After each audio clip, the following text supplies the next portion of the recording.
Welcome back to Sofa Science, this time with Vanessa Hill. Hello. And we're almost on a sofa this time. Almost. I mean, that's very cushy. Yeah, it's the closest I get to sofas, yeah, to it's very comfortable. Yeah. So, first question, as always, introduce them to your channel. Who are you and what do you do? Certainly. My name's Vanessa and I have a channel called BrainCraft, which is on neuroscience and psychology and human behaviour. Telomerase could even be the key to immortality.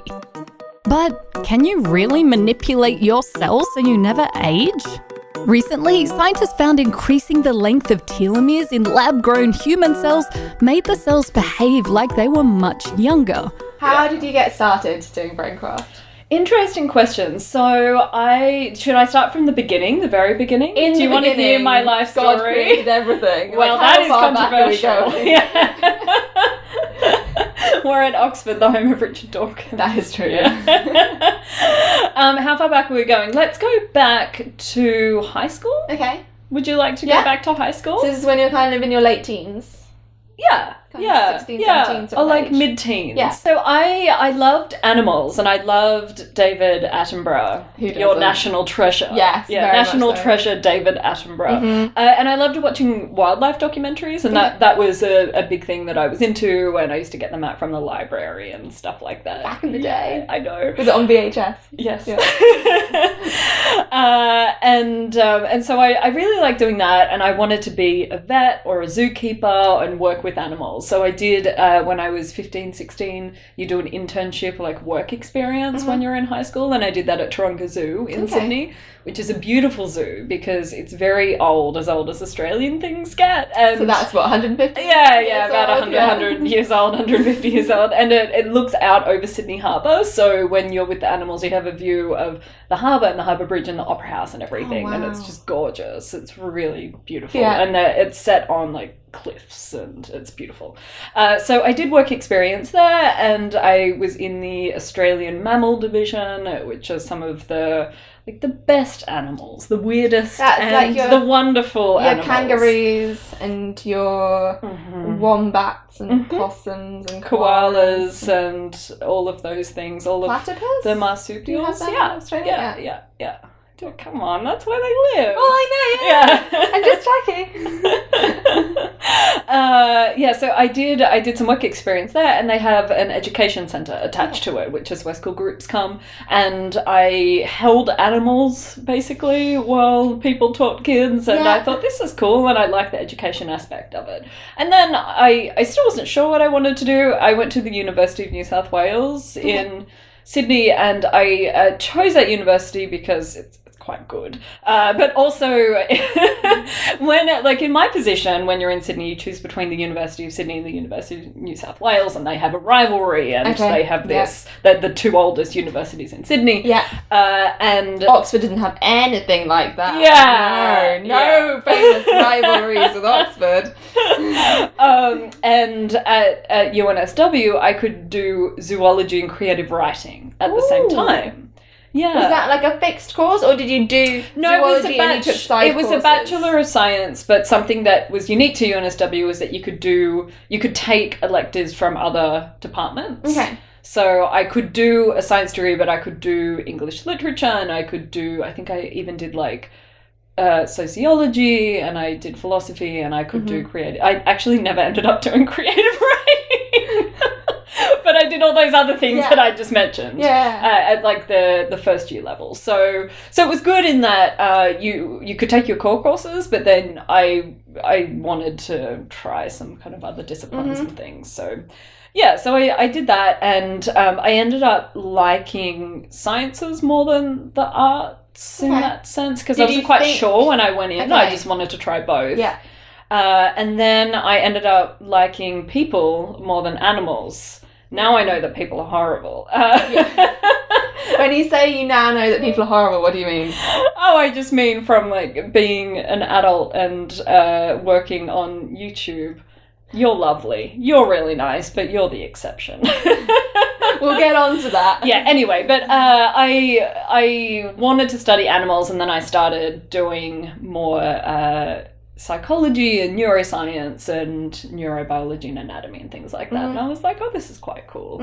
And did that for a while, and then I finished, and I got offered a job just before I graduated working for the Federal Science Agency, so Australia's National Science Agency. Okay. And it was... So that's kind of the government's outreach department? They do research, okay. mostly, yeah, and they have a really small outreach team. Okay. Yeah, so I was quite lucky to get offered something. I did a little internship there in my last year, and then they offered me a job when I finished my internship, and I had I think half a semester left or something, and they gave me time off to go and finish my courses. Cool. What were you doing for your internship? I worked in their outreach team. Okay. Yeah, so I went and did that. So yeah, it was really fun, and I mean, I did a lot. A lot of their classes were senior biology type things, so we had to prepare gels and things like that to do electrophoresis, and it was a bit of lab work. And I mean, when you're new, you are the one cleaning all of the old equipment and doing lab tech type stuff. So I did that for a little while as well. Yeah, so I did that for about... Gosh, I'm so sorry you have to sit here and listen to my life story. It's very colonial of me just to apologise and be like, I'm sorry. It's fine. There are going to be time codes to all of the questions. Yeah. Can jump around. Yeah, excellent. And then, so I did that for about 2, 3, 4 years. I did that for 4 years. And then moved into the media team and worked as a kind of media person at the same science agency for 2 years. So I was there for 6 years in kind of education and outreach and then media roles. And when you say media, is that producing videos? Is that writing? I started doing that. It was mostly writing. I was writing media releases. I managed one of their blogs. They weren't doing a lot of video at the time, and I was super interested in video. So I started producing video for them. I got some money to produce educational series of videos because I wanted to kind of bring my education experience and blend that with what they were doing, because it's really interesting when you work for these large organizations where the different divisions are a bit siloed and you come from one division to the other and you might as well have just come from a different organization. So I was trying to kind of bring the two divisions closer together, because media and communications and education and outreach aren't hugely different. They have different purposes, but they're still communication functions, so... Yeah, so... Had you had a background in video making when you were bringing this to the media team? No. Okay. I did not. I learned everything from YouTube. From YouTube tutorials. It's amazing, though, nowadays, how much you can learn from YouTube. Yeah, it is, yeah. It's wonderful. Yeah. And then, how did your own channel, BrainCraft, come about? Yeah, I haven't got to that yet, have I? Yeah, I was just telling you my life story. So I was doing that for a while, and I enjoyed producing video for them, but, I mean, it's still... And I had a great job, but it's still a job, and there's still things that they want you to do, and you get direction to do different things, and I wanted to make more video and to do more fun science videos, or try and do education in more of a fun and accessible way, and there wasn't really a capacity to do that because they have their research stories and their people and their discoveries that we have to push and promote and everything like that. So there wasn't really the opportunity to do explainer pieces or to produce other types of content. You didn't have the same editorial control. No, I mean, not really, because there were certain campaigns that we had and things like that we had to produce content for.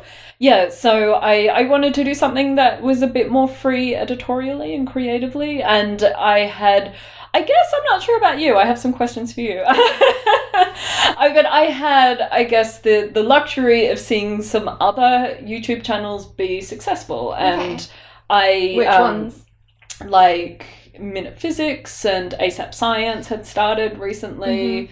I knew Derek from Veritasium when he lived in Sydney. Back in 2011, 2012? That time then? Yeah. So I kind of saw that there were some channels, and one good thing when you work for a large company organization is that you get to do personal development and professional development every year. And I said, right, I want to go to VidCon. And it was totally out of the budget of what we could do. But I was like, I'll pay for my own airfare. Like, if you just pay for, you know, if you contribute, and I can just take the maximum amount of PD budget for this. So I went to VidCon before I started BrainCraft. How did you find that? It was really interesting. I mean, in a way, it was different because I had the industry pass, and I met a lot of people who worked for like ad agencies. I met a couple of people from the BBC. I met different people, but I was like, oh, I manage a channel for an organization kind of thing. So I was there as a different type of person. Like, I wasn't necessarily a creator, but it was really educational because I went to all of these panels from the industry track, and I was there taking notes, and I had to give a presentation when I went back to work and everything. And now I don't really do any of that. But did it mean that you didn't have, because a lot of people have to learn on the job with YouTube. Yes. You realise what it's like talking to an audience and what kind of struggles you can come up against. I guess it's interesting because I guess I was aware of those kinds of things more so than if you just started uploading videos. And in a way, it was so over-planned because I knew I wanted to start something personally, and that was my real motivation for going to VidCon rather than it being about professional. I mean, it was about my own development, except it wasn't like so much related to my job as it was just related to me. Enough to tie into the job that they can fund it. Yeah, but it was for my next step. I mean, I'd been working there for 6 years, and I was like, I don't want to be a civil servant for my entire life. So, I mean, not that there's anything wrong with that, and maybe you should be because you get great retirement benefits. But not for you. Yeah, but I was like, I just want to try something different, and I may go back to doing that at some point. But I just wanted some different kind of experiences, and look where I am. I'm at Oxford with Sally LePage. But then, so you went to VidCon and you kind of thought, okay, I'm going to make my own channel. Yes. And you thought, I'm going to make a science one and I'm going to do it with papercrafting? What's that? So, okay, well, I settled on brain things and behavior-related things because that was what I originally majored in undergrad, and so I thought, well, I have the most expertise in that, even though I don't feel like you have any expertise when you do an undergraduate degree, but I'm most familiar with these things. So, yeah, I did that. I did a master's degree while I was working in science communication part-time, and then I went to VidCon, and then the papercrafting came about because I wanted to do animation, and I really like animation, but I had no skills with a Z, no skills. Using hashtag no skills. Hashtag no skills. Using After Effects or any software or anything like that. Yeah. And I did use tutorials to learn how to make videos, except I feel like After Effects is its own beast. You know, like you can even touch the surface on After Effects. Yeah, I mean, you can do tutorials on how to edit a video, but animation is just so hard. So I started doing that because I liked the idea of stop motion. I don't think what I did early on was real stop motion. It was kind of me like moving bits of paper around under time-lapse photography. Technically it could be stop motion, but it was pretty dodgy. Yeah.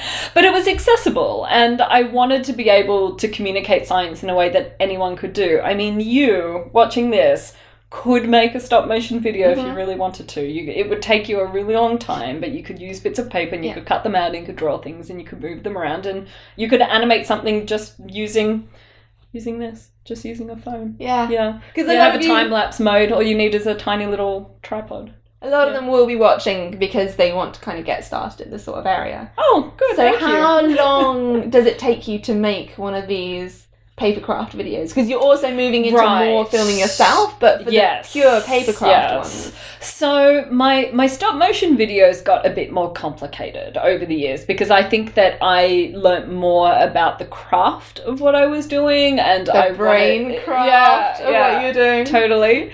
And I wanted it to look more polished and more professional and things like that. And what Sally can do is put a video here that I made just recently, and this video is one of my favorite animations. It's called Your Brain in Numbers, and I'm not in it. I don't have any voiceover, and I don't feature in it at all. That was quite a recent one, wasn't it? Yeah, and I really liked creating it because it was just different for me. It's a bit too fast, so I'm sorry about that. What did you like about not being in it? I just loved that I wasn't in it. Why? Because, I mean, for one, it was a challenge to produce because it was different and you had to find a way to communicate information without just saying it to camera, which is kind of an easy way out. Like, I could just sit here and be like, your brain has 86 billion neurons in it. Yay! But, I mean, it's different to actually show that on screen without being in it. But I mean, sometimes I don't like being on camera that much. So it was just nice to be able to share something. I never share my videos, for example, on Facebook personally with my friends. But I shared this one because I wasn't in it, so I feel comfortable just being like, hey, everyone. So you like the challenge of making it? I like the challenge of making it, and I liked not featuring in it as well. So why do you not share your videos with your friends? Like, obviously your friends know what you do. I guess so, yeah. Do they not take an interest? Would you rather have them separate? I mean, I would. So I do have a lot of friends that like my BrainCraft page on Facebook, which you could also do if you want. And so they would see my videos when they come out. And I have friends who'll like text me occasionally when I publish a video. But I just feel like I've never been like super confident in my work that I would share it with all of my friends. So it's just something about Facebook as well, where I'm like, no one cares about what I'm doing. Like, there's just so much stuff on Facebook. Like, I never share status updates or anything on Facebook really, unless it's a really important milestone or something like that. Yeah.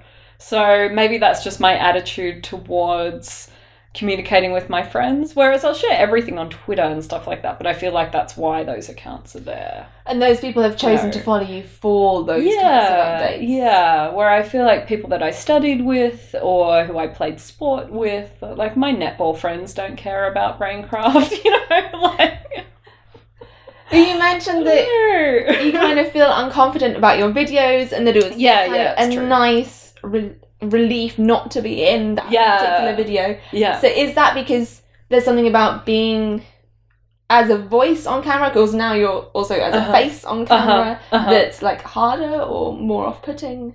I mean, you know what? I actually quite like presenting. I like being on camera, except I just feel like it's weirdly vain of me to then send that to all of my friends. Okay. And be like, look at me talk to you on your computer screen.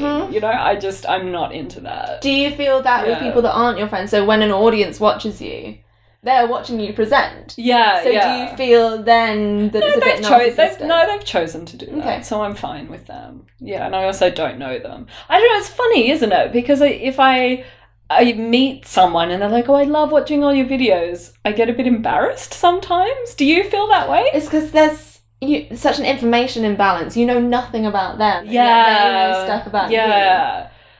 And I'm like, and I think it's also the fact that they have spent so much of their free time just watching you talk about things. I'm like, oh my gosh, why did you do that? You could have been watching anything. Could have been watching Netflix. Yeah. And you were watching BrainCraft. I think it's quite easy, especially because you make your videos on your own. Yeah. It's quite easy to think, well, there are other YouTubers that are better than me, that are more worth the time. There are. Who are your favourite YouTubers? Like, when you want inspiration or you're stuck in a rut, who do you watch? Different people for different reasons. Yeah, so I really love, I mean, just not when I'm stuck in a rut creatively, but just for fun. I like to watch Vox. Okay. And they make really cool videos, and I really like what they do.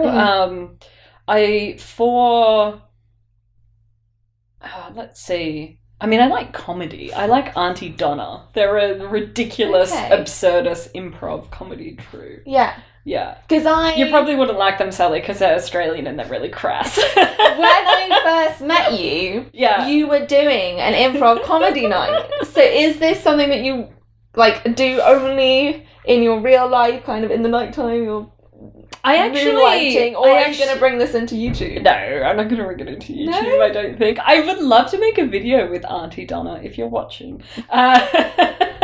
They might be. You never know. Who knows?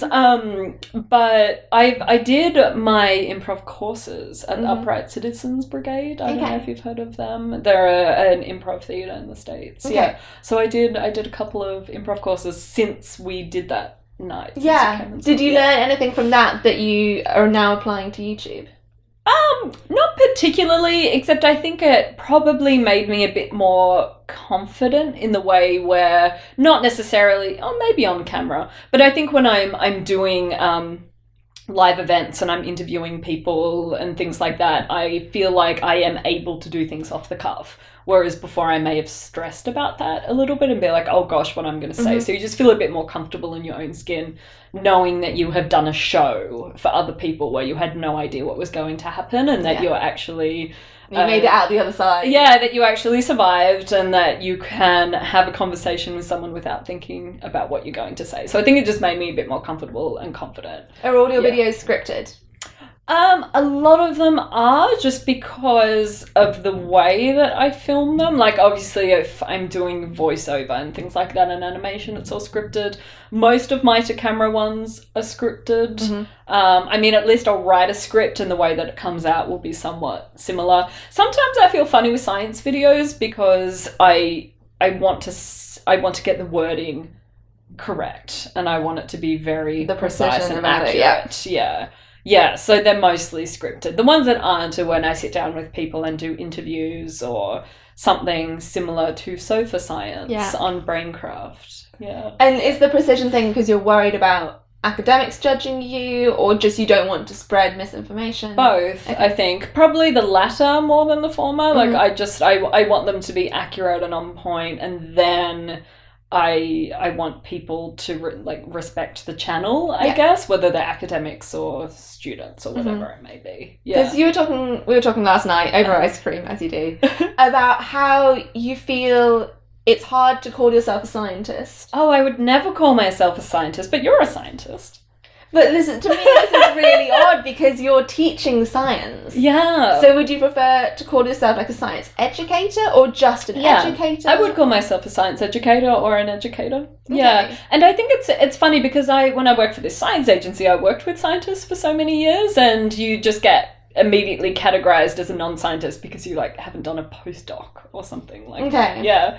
But also the papers that I wrote for research that I did, I never published because I was lazy, and you should always publish things even when you're lazy. Especially if you've done I think I submitted one and it got I mean, I wouldn't say rejected, but it was not accepted, but they suggested changes that I could make for it to be accepted, and I was major yeah, they suggested corrections, and that's pretty good for a paper. It's just kind of like, oh gosh, that seems like a lot of work. And I intended to do it, but then a year went past and I was like, it's too old. Do you feel like things would be different if you were a practicing scientist?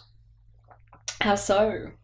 Like, you'd teach in a different way, or you feel like you'd have more self-confidence in what you're talking about? I mean, I'd have more self-confidence in what I'm talking about because I'd probably know more about what I was talking about if I was practicing it. I think, that's interesting. I'm not sure. I kind of sometimes like the spot that I sit in because I think from my experience working with scientists, some people get very particular about certain points and certain things, where I think when you don't come from that background where you've been working with other people who are like that or doing training that is very rigorous and very specific in a certain area, you become a little bit more lax with the way you approach things.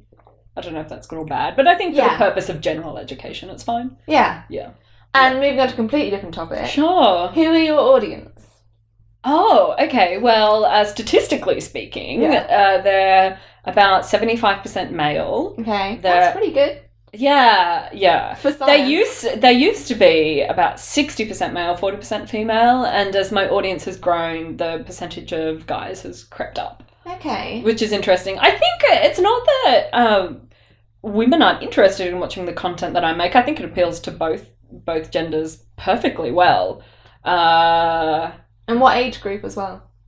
Mostly 18 to 24 and then 25 to 34. Okay, so quite young. Yeah. So I would say like an undergraduate student. Yeah. But I was going to say I think it's a discovery problem for women finding content. As in it's harder for women to find content, or it's harder to find female creators? I think that women don't necessarily look for the type of content that I make as much as guys do. And I think that guys come over from other channels that they may be watching, like It's Okay to Be Smart or Vsauce or other, I'm trying to think of other channels that I've done collabs with who have quite large male audience. So do you just kind of say, because I mean we're pretty much all friends. Yeah. Do you just kind of email them and say, I've got an idea, or do you think I mean, it now's depends. a strategic point for me to do a collaboration? Yeah, I mean, I wish I thought like that, but I feel like I just don't have enough time to do that. Like, I wish I could just sit at my desk and I feel like Mr. Smithers and be like, what can I do to grow my audience? Like, I make so many videos because I make a video a week, basically, that... I know how you do that. Yeah, that I actually have a cold at the moment. I don't know if you can hear. I'm just dead all the time, and on the inside especially. That has nothing to do with making a video. Yeah. I've always been that way. But so with Joe from It's Okay to Be Smart, we have planned a couple of collaborations. With Michael from Vsauce, we did, I don't know if you would even call it a collaboration, but he was doing a math video and he had a card trick to do and I was literally there. Yes, he was doing the trick on you. Yeah. And there was about maybe 4 YouTubers who were all hanging out and he needed to film a video and he had tried the card trick on everyone else and I was the only person he hadn't done it on. So he was like, do you want to be in my video? And I was like, sure. So that, I mean, all you have to do sometimes is turn up. Yeah. Yeah. I mean, that's why attendance certificate. You're in Oxford, so therefore yeah, seriously. I mean, that is kind of how it works. Yeah, sometimes. So I was in his video and then he just put a link to my channel in the description. I got like 30,000 subscribers for just sitting there. And I mean, maybe not that many or maybe that many, but over like a couple of months period. Still. But yeah. So have you found that's kind of like the big way of growing, or do you get lots of also organic people? It's interesting because I used to get a lot of organic people, but it's slowed down quite a lot. And I'm like, is my career over? Some channels will say that once you hit a certain point, you just grow super quickly. I've heard that a lot. But that didn't really happen to me. Like, I think I almost grew super quickly and it just has stopped in the past few months. So I'm not really sure if I need to mix up my content a little bit maybe, or if I need to do more collabs or whatever. I have a few collabs coming out in the next couple of months, so we'll see what happens. But I think I also just stopped concerning myself about it so much because I feel like it's pretty easy to get caught up in views and things like that when you're a YouTuber, but I am working on some other projects at the moment and I just want to make cool content and put it on different platforms and I really exciting projects that I probably can't talk about. It depends when it comes out. When's it going to come out? In the next few weeks or so. Yeah, we can talk about it briefly. You're like... No, but if you want to find out about it, you'll have to go over to BrainCraft and... Yeah, just go and scroll through my Twitter feed and see if I've mentioned it yet. Yeah, I'm working on a documentary in the next 6 to 9 months. And it sounds super cool. Yeah, it's going to be really cool. It's going to be great. Yeah. So set a calendar reminder for the 3rd of March 2017 to go to youtube.com/BrainCraft to watch my documentary that will premiere on my YouTube channel. There we go. It's going to be great. Yeah. That must be a big contrast between making a video every week. How do you make a video every week and not completely burn out or run out of ideas? Well, I think I burnt out, so that happened. Earlier this year, and I've recovered over the past 6 months. Running out of ideas, I feel like I'll never run out of ideas. I consume a lot of other media, so I love listening to podcasts and reading magazines and books and blogs and things like that. And I feel like when you're like you get into this mode where you're always looking for ideas, so I will just see something in an article and be like, that is a great video.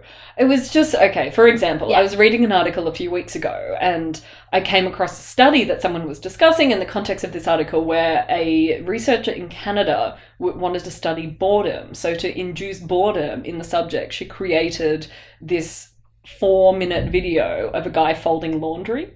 And she created all of these other videos that are just meant to be super boring. Yeah. But because obviously you don't tell the subjects that the study is about boredom, you want to get them into this state of boredom before you do other tests on them. So I just thought, wouldn't it be great if I made a video called The Most Boring Video Ever? Yeah. And I just had a compilation of all of these really boring clips, but then I spoke about the science of boredom, and boredom's interesting because we only study it in contexts. Like we'll study boredom and academic performance and boredom and drug use in teenagers and boredom and this and that. Like it's always studied. The cause for something else. Yeah, so it's studied in social psychology and developmental psychology and sociology, and it's studied in all of these different disciplines because there's no real science of boredom and that we can publish in the grand journal of boredom. It's always contextual. Yeah. So it's kind of the opposite of the landscape of fear. Yes. Which is where like animals change their behaviour because they're so afraid. Yeah. Do humans change their behaviour because they're so bored? I haven't finished writing the video. There we go. So I mean, but they change, I guess it's their behaviours. Mm-hmm. Yeah, they do change their behaviours because they're bored. There's also the rise of like super long form video, like there's meant to be a video of some ferry crossing that lasts, like real-time video that lasts 8 hours or something. And probably has 10 million views. Yeah, it does, because people just love to turn it on, and it's like there's apparently some truck game as well where you're driving a lorry and nothing happens. Yeah. But people just really like it. Yeah. It's kind of a break from all of this punchy, you've got to have a change in frame every 3 seconds or something.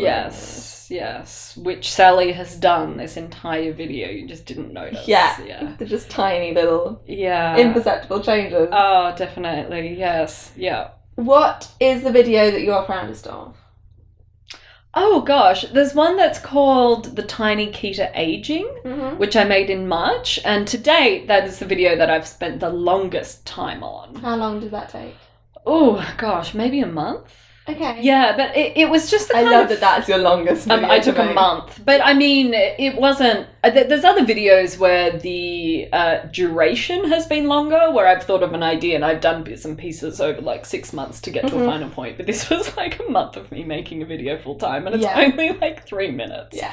So it's kind of ridiculous, but I think I just had a lot of time over summer/winter, depending on what hemisphere you live in. I had a lot of time in January, and I was meant to go on vacation. My vacation was cancelled, and I was like, I'm just going to spend a month making a video. Yeah.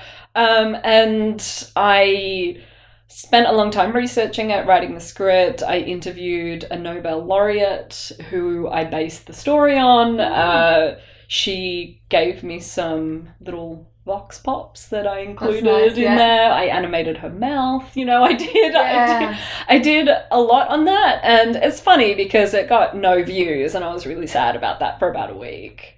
It didn't get 0 views, but it did get more views up here on the little eye. Go click, make Vanessa's day. But I mean, it's the kind of thing where I could just stand. You don't know the impact that videos have on people, and it's hard to measure that, but it didn't perform particularly well in terms of like how many comments there were or any other markers other than... Do you often look at how many likes things get, how many comments and the type of comments? Yeah, I mean, I don't care about views that much, but I'd like to think that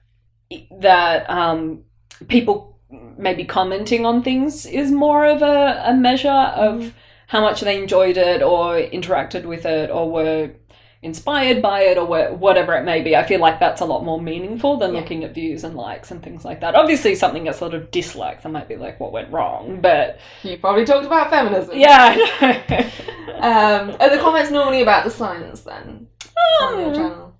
No. Mostly about my accent. Really? Yeah. Okay. It's confusing to people. Yeah. She's a bog standard Australian to me. Yeah, I know, but you know. Yes. Yeah. So things like my accent or what I'm wearing occasionally, how my hair is. Does that annoy you? It is about the content somewhat. But I mean, I think you would get this where you have a lot of comments that are more noisy. There's a lot of words that aren't necessarily about much at all. Yeah. Yeah. But I still think that they're important because people feel inclined to comment and be like, lol or something. Mm-hmm. Lol this. Did the comments change when you went from purely animation to animation and video of you? And they did, except I did that transition quite slowly, and also my audience was still growing at that time, so it wasn't a noticeable difference. Yeah. And what's the one thing about YouTube and science communication and all that you wish other people knew about you or about any of that you don't think that they know? Wait, ask that again. What do you mean? So, these are a lovely audience watching here. Yeah, you have a very lovely I audience. do. Yeah, you're very lucky. I can't believe how nice this lot are. Yeah. Is there something that you think people often don't understand about you or your YouTube or your science communication that you wish that they knew? Some kind of misconception or like words of advice? I mean, I don't know if this is going to hit the point that you were looking for, except I made a few behind the scenes videos earlier in the year to emphasize the fact that I do everything on my channel, which is not 100% accurate anymore because I have been working with a writer on some videos because I was dying. So that is the thing, except because I think in the past few years, especially, YouTube has become a bit more commercial and there's lots of channels that have like Kirchestadt. I'm really sorry if you're German and I said that wrong. In a nutshell. They've renamed it In a Nutshell. So I love their channel and it's really cool, but they do have a team of like 12 people that work on that, and a lot of other shows have really big teams that work on them, and it's kind of limiting as to what you can do when you're a one-person band. Do you find yourself comparing your work to their work? Well, there's no way that you could make a SciShow or a crash course every week without a team. That's the thing. Or even like TED Ed have 3 videos a week that come out, I think. So it's, I mean, it's impossible that you could do that. But then you start thinking, should I apply for a grant or something so I could employ someone to do that? And you start wondering how you could become more like higher production channels. But yeah, I mean, it's just different. It's all different. So I think that I started to make more videos to kind of emphasize that the scale of what I do so that people would perhaps appreciate it more. And there were people who didn't think that I did my own animations and things like that. And I was like, gosh, it took me a week to make that stop motion video. I wish that you understood that I did that in, a corner of my bedroom or something like that. So, so I started trying from the bottom, now we're here. Yeah. There's a rap reference. I don't actually, is that a Drake? No. I don't know. Some rap reference. American rap. Who knows? Yeah, look at us drinking tea to be cool. in my insect mug. So that was something that I kind of wanted people just to understand more. I feel unappreciated. No, I don't, but it helps. If you're feeling unappreciated, where can people find you? Oh gosh, no, don't sympathy subscribe. Well, no, so to draw this to a conclusion. Have we been speaking for too long? We have been speaking for like 45 minutes. For watching for so long. I'm touched. You can find me at youtube.com/BrainCraft, and also set that calendar reminder to come back to BrainCraft in March of 2017. And on other social media networks? Just Nessie Hill, Nessy Hill. It'll be all on screen and down below. Your favourite social network? Snapchat. Ooh, everyone else has said Twitter so far. Really? Yeah. Oh, that's really low down for me. I'm like Snapchat, Instagram, Twitter, Facebook. Snapchat, I've only Instagram. just got Snapchat in the last 3 days. Twitter/Tumblr, maybe Facebook. Facebook is at the bottom. Facebook is for organising events with friends. Yeah, basically, It's for Messenger for people who lost their phone number. Yeah. And on that note, we're going to do some events with friends around Oxford. Yes. Thank you for watching Sofa Science. Thank you. Of course. Thank you, everyone. And we'll see you next time with more sofas and maybe more science. I should come up with an ending. Bye!